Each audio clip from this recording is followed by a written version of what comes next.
नमस्कार जय जगन्नाथ मु ज्योतिर्विद पंडित इंजीनियर नीलांबर पाणी आज आपण मान एक बहु मूल्यवान प्रतिकार मु कहूँ जदि आपंकर व्यवसाय अनुष्ठान अच्छी आपंकर वाणिज्य कर गोटे दुकान अच्छी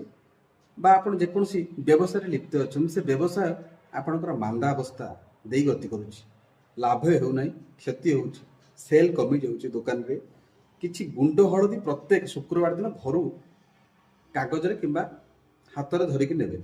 दुकान को गला व्यवसाय वाणिज्य अनुष्ठान को गला बेले व्यवसाय स्थल को गला बेले बाटर से हलदीटा को आप पछक हाथ कर पकईदे आनेबे ना पछक आपण व्यवसाय स्थल को आप बाहरी जाए देखु तीनोटी कि चारोटी आप शुक्रवार करूँ निश्चित भाव में आप देखिए आप व्यवसाय क्षेत्र में वाणिज्य क्षेत्र में उन्नति आसवा सहित दुकान में बिक्री बढ़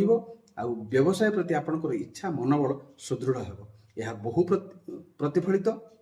बहु प्रमाणित से गुंड हलदी नहीं जी गुंड हलदी मन रखु यही प्रतिकार बहु प्रतिफलित बहु प्रमाणित जय जगन्नाथ।